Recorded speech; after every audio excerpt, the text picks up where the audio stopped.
Jean-Paul Bret, bonjour, vous êtes le maire de Villeurbanne, vous êtes aussi vice-président de la métropole et à plusieurs reprises vous avez critiqué l'organisation institutionnelle de la métropole telle que l'a voulu Gérard Collomb. Vous l'avez même récemment qualifié de rameau qui restera stérile. Alors en quoi cette nouvelle organisation vous paraît-elle une erreur? C'est-à-dire que la métropole, c'est la communauté urbaine qui était un outil qui s'était forgé dans la continuité et qui avait à la fois de l'opérationnalité, de l'ancienneté, qui rassemblait beaucoup de compétences. Et le modèle lyonnais de Gérard Collomb, ça a été d'y rajouter le département sur le territoire. Donc c'est une métro-départementalisation. Difficile à dire. Donc disons métropole, c'est plus simple? On dit métropole, mais c'est la différence entre la métropole et la communauté urbaine, c'est qu'il y a le département en plus. Et ces compétences sociales ont été quand même difficiles à joindre. Et je ne suis pas sûr, même plus que pas sûr, aujourd'hui, l'efficacité n'est pas vraiment au rendez-vous. Les économies non plus, puisque ça avait quand même été donné comme objectif. On va faire des économies en supprimant une part du millefeuille. Non, elles ne sont pas au rendez-vous. Et d'ailleurs, l'adjoint aux finances, enfin le vice-président aux finances, Richard Brome, le concède. Donc voilà. Et en plus, sur le plan des services sociaux, je ne trouve pas que ça a apporté une plus-value par rapport à la situation d'avant. C'est pas aussi efficace que ne l'était le conseil général ou devenu conseil départemental? Non, je ne regrette pas non plus le conseil général, mais je trouve qu'aujourd'hui, la façon dont les compétences sociales ont été adjointes à la métropole ont été quand même... ça a été un peu chaotique. Et dans un certain nombre de villes, à Lyon, peut-être que les choses vont mieux, mais dans une ville comme Villeurbanne, qui est une ville de 150 000 habitants, les difficultés que nous avions avec le conseil général n'ont pas disparu et elles se retrouvent un peu d'une certaine manière avec la métropole. Alors dites-moi, Jean-Paul Bret, en 2020, les électeurs vont choisir directement et pour la première fois leur élu métropolitain. Est-ce que c'est une bonne chose? C'est fait. Oui, mais voilà. Vous ne trouvez pas ça très bien? Au moment où, justement, on entend la population dire on veut plus participer, plus être associé aux décisions, le fait que les élus métropolitains soient désignés directement, ça paraît plutôt une avancée, non? C'est fait. En même temps, on ne va pas gommer la réalité des communes.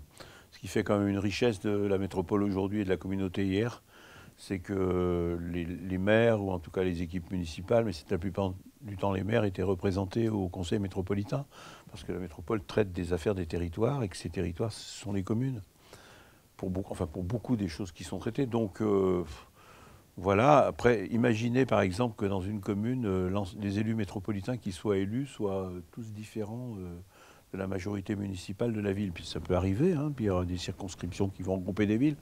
Ça peut créer quand même des situations qui ne vont pas être faciles. Voilà, on verra bien. Ce que j'ai dit aussi, puisque vous avez référence à la métropole rameau stérile, où j'avais emprunté une comparaison un peu phylogénétique, où on voit effectivement des rameaux évolutifs qui quelquefois restent sur un territoire et n'évoluent pas. J'avais dit mieux vaut une bonne intercommunalité qu'une mauvaise métropole. Eh bien, c'est un peu ça. Et de toute façon, le futur président ou la future présidente de la métropole ne sera pas élu, comme il y aura des circonscriptions, on aura des sensibilités, des listes différentes qui seront élues. Donc il va falloir trouver un président qui, comme dans l'intercommunalité avant, qui était la communauté urbaine, va avoir à s'allier en quelque sorte avec les autres territoires. Donc ça ne va pas changer grand-chose sur ce plan-là. Jean-Paul Bret, le Parti Socialiste, vous êtes toujours, vous restez fidèle au Parti Socialiste. Il a vocation à présenter ses propres listes? J'imagine que sur Villeurbanne... Le Parti Socialiste, pas tout seul forcément. Hein. Moi, ce que je souhaite, c'est que l'ensemble des forces de gauche continuent à exister, se rassemblent.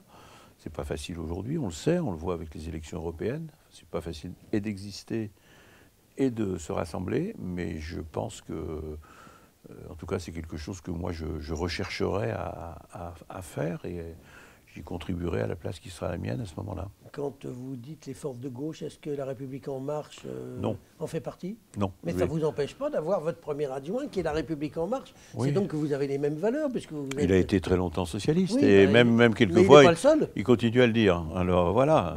Donc en fait, voilà, des clivages non mais je pense qu'au niveau d'une gestion municipale, quand des engagements ont été pris en 2014, c'est ce qu'il dit, c'est ce que moi je dis aussi. on peut rester loyal jusqu'au bout. Après, c'est vrai qu'en 2020, chacun suivra son chemin. Alors, vous parlez de 2020, vous avez à peu près le même âge que Gérard Collomb. Comme lui, vous êtes élu depuis 40 ans, comme lui, vous êtes maire depuis bientôt 20 ans. Est-ce que vous serez à nouveau candidat en 2020 au municipal ou aux métropolitaines? Et est-ce qu'il ne serait pas raisonnable de prendre sa retraite? Ce qui serait un conseil que vous pourriez donner à Gérard Collomb aussi. Bien sûr, vous verrez bien, on verra. En tout cas, j'ai dit il y a déjà presque un an, enfin sinon c'était en septembre dernier, que je donnerai ma décision au printemps. Le printemps, ça commence le 20 mars, ça se termine le 21 juin. Donc vous le saurez à ce moment-là. Donc voilà. on vous réinvite le 21 mars? Plutôt le 21 juin. Plutôt le 21 non, j'ai dit après les élections européennes aussi, donc c'est vrai que ça nous met plutôt dans la deuxième partie du printemps. Avant de nous quitter, Jean-Paul Brett, juste un petit mot sur le projet de la nouvelle salle de l'Asvel. Où en est-on? Les collectivités locales qui aident quand même beaucoup à ce projet pour son installation, la ville de Villeurbanne en particulier, qui va céder le terrain à travers un bail à construction, qui l'a déclassé, qui a installé les clubs qui l'utilisaient ailleurs. Je veux dire, la métropole et la ville sont au rendez-vous. Maintenant, il faut que ce projet, qui était un projet privé, aboutisse. Il y a à trouver des points de jonction entre les opérateurs, ceux qui utiliseront la salle, enfin les tourneurs, comme on dit, et puis l'Asvel. Bon, nous poussons à ce que les choses maintenant aillent assez vite, parce qu'on ne va pas attendre encore 6 mois pour...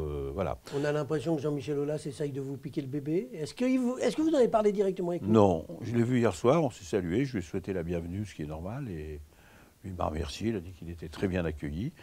Oui. Voilà, mais vous savez, non, mais vous savez, autour de cette salle, ça fait 15 ans qu'il y a un bal des prétendants, donc il faut quand même savoir relativiser un peu les choses. Après, il n'est pas exclu non plus que Jean-Michel Aulas vienne aider le projet à Villeurbanne. Bon, pourquoi pas? Mais il ne vous l'a pas confirmé hier soir. Non. Eh bien, on en restera là pour aujourd'hui. Jean-Paul Brett, je vous remercie. Merci.